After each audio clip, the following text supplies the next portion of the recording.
गायिका मैथिली ठाकुर पटना स्थित पार्टी कार्यालय में आयोजित मिलन समारोह में भारतीय जनता पार्टी में शामिल हो गई हैं। उनके साथ कई अन्य लोगों ने भी बीजेपी की सदस्यता ग्रहण की है।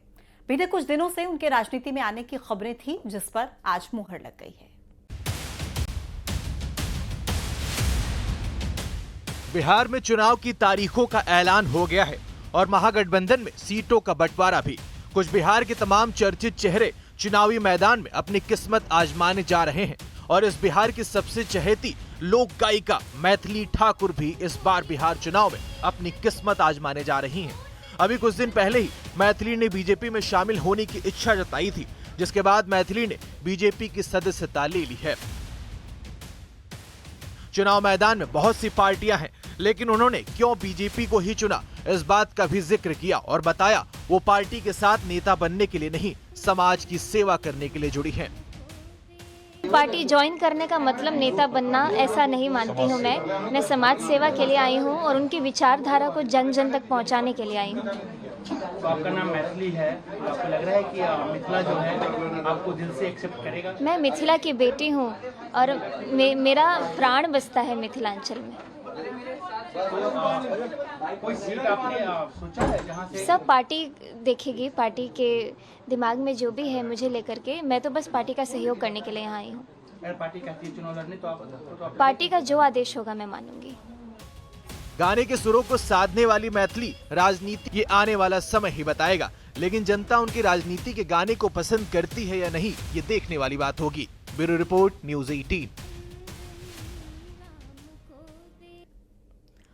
और जिस तरह कर्नाटक विधानसभा चुनाव से करीब एक साल पहले स्कूल कॉलेज में हिजाब पर बवाल शुरू हुआ, करीब उसी पैटर्न पर केरल में भी विधानसभा चुनाव से करीब एक साल पहले हिजाब पर हंगामा शुरू हो चुका है। क्या है पूरा मामला, इस रिपोर्ट के जरिए देखिए।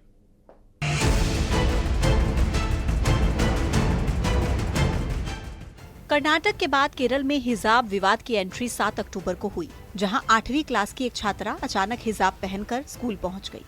स्कूल ने हिजाब को ड्रेस कोड के खिलाफ माना, क्लासरूम में एंट्री नहीं दी।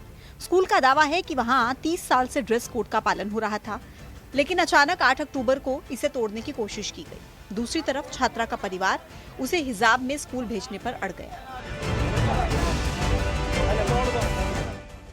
वहीं स्कूल में हिजाब पहनकर आने वाली छात्रा ने कहा कि टीचर उसे हिजाब पहनने नहीं दे रहे थे। टीचर्स ने उसे क्लास के गेट पर रोक लिया और हिजाब उतारने के लिए कहा। छात्रा के इसी आरोप के बाद हंगामा मच गया। आरोप है कि अगले दिन छात्रा के समर्थन में भीड़ स्कूल पहुंच गई और उसे हिजाब में एंट्री देने के लिए कहा। हिजाब समर्थकों के हंगामे को देखकर छात्र और टीचर्स डर गए, जिसके बाद स्कूल 2 दिनों के लिए बंद कर दिया गया। इसके बाद स्कूल की ओर से मद्रास हाईकोर्ट में याचिका लगाई गई, जिसमें कहा गया कि स्कूल को यूनिफॉर्म नीति की वजह से धमकियां मिल रही हैं। लेकिन केरल के मुख्यमंत्री पिनराई विजयन को उसकी जानकारी तक नहीं है। हालांकि ये वही पिनराई विजयन हैं जिन्हें कर्नाटक विवाद की तुरंत खबर मिल गई थी और तब उन्होंने कहा था कि हिजाब पहनने से रोकना गलत है। ആവശ്യമായ എല്ലാ നടപടികളും സർക്കാർ സ്വീകരിക്കുന്നുണ്ട്.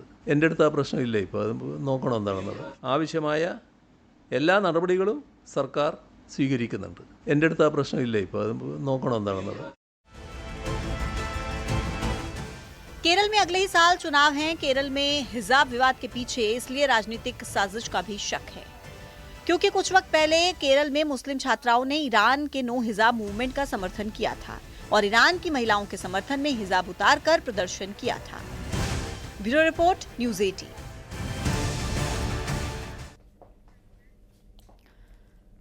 हरियाणा के जिस आईपीएस अफसर वाई पूरन कुमार की सुसाइड को लेकर आज राहुल गांधी ने उनके परिवार से मुलाकात की और ये आरोप लगाए कि दलित होने की वजह से एक आईपीएस अफसर को सुसाइड के लिए मजबूर किया गया। अब उस मामले में एक बहुत बड़ा ट्विस्ट आ गया है, देखिए रिपोर्ट में।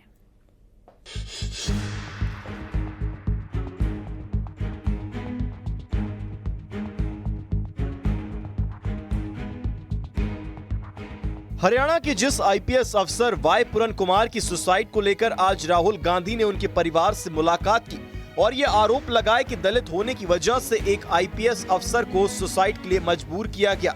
अब उस मामले में एक बहुत बड़ा ट्विस्ट आ गया है। बड़ी खबर यह है कि इस मामले की जांच में शामिल एएसआई संदीप कुमार ने खुद को गोली मारकर सुसाइड कर ली है। संदीप कुमार की डेड बॉडी उनके खेत में मिली और इसके साथ ही एक 4 पेज का सुसाइड नोट भी मिला है, जिसमें उन्होंने आईपीएस वाई पूरन कुमार और उनके गनमैन पर भ्रष्टाचार के गंभीर आरोप लगाए हैं।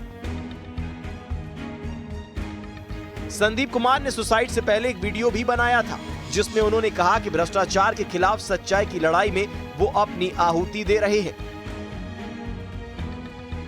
सच्चाई से रूबरू करवा रहा हूँ।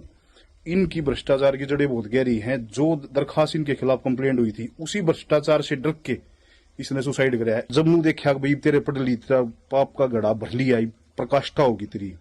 जब इस आदमी ने केवल लग भाई तू बदनाम होगा और परिवार की राजनीति में भी नुकसान पड़ेगा, सारी चीजों में नुकसान पड़ेगा। इसने अपने परिवार को सबको बचाने के लिए सुसाइड की है।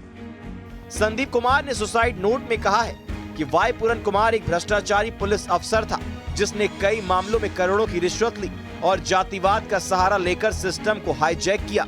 लेकिन जब उसे इस बात का एहसास हो गया कि जांच हुई तो उसके भ्रष्टाचारों का सच सामने आ जाएगा, तो उसने गिरफ्तारी के डर से सुसाइड कर ली। Bureau report, news 18। और आईपीएल की तरह अब सनातनी क्रिकेट लीग होने वाली है। दिल्ली के स्टेडियम में 18 अक्टूबर को युवा धर्माचार्य सनातनी युवाओं के साथ क्रिकेट मैच खेलेंगे।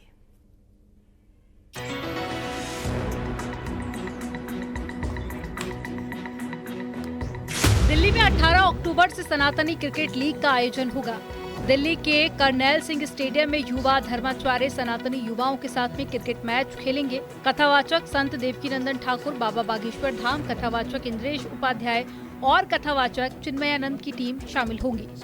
देवकीनंदन की टीम वृंदावन वॉरियर्स, बाबा बागेश्वर की टीम बजरंग ब्लास्टर्स, कथावाचक इंद्रेश उपाध्याय की टीम राधे रॉयल्स और कथावाचक चिन्मयानंद की टीम राघव राइडर्स के नाम से मैदान में उतरेगी। 4 टीम होंगी। इसमें हमारे मेरे प्यारे अनुज श्री धीरेन्द्र शास्त्री जी भी रहेंगे, एक टीम उनकी रहेगी। एक हमारे इंद्रेश उपाध्याय जी जो वृंदावन से ही मेरे बहुत प्रिय हैं, वो उनकी एक टीम रहेगी। चिन्मयानंद बापू जी जो रामकथा कहते हैं, एक टीम उनकी रहेगी और एक टीम हमारी भी रहेगी। तो ये चारों टीम मिलके क्रिकेट मैच खेलेंगी। अयोध्या के संत राजूदास का कहना है कि खेल को खेल भावना से देखना चाहिए। टीम का नाम देवी देवताओं के नाम पर रखा है। अगर कोई हारेगा तो भक्त भगवान से हारे और भगवान भक्त से हारे, इसमें कोई बुराई नहीं है। खेल के माध्यम से संदेश देने का भाव ये है कि आप पड़े मत रहो, खेलो कूदो। जब खेलोगे तो स्वस्थ रहोगे। इसके नाते ये मैच है और चाहे संत होने के नाते राम जी के नाम से, हनुमान जी के नाम से, लक्ष्मण जी के नाम से, भरत जी के नाम से ही टीम बनाई जाएगी और रावण के नाम से थोड़ी नहीं बनाई जाएगी। भक्त भगवान से हार जाएगा, भगवान भक्त से हारेगा, ऐसा तो होना ही है। इस क्रिकेट लीग से आए हुए पैसों में हिमाचल, पंजाब और उत्तराखंड के बाढ़ प्रभावित लोगों की मदद की जाएगी। सनातन न्यास फाउंडेशन के जरिए बाढ़ पीड़ित परिवारों तक राशन के अलावा दैनिक जरूरतों का सामान जैसे कपड़े, बर्तन, फर्नीचर, अनाज, बिस्तर पहुंचाया जाएगा।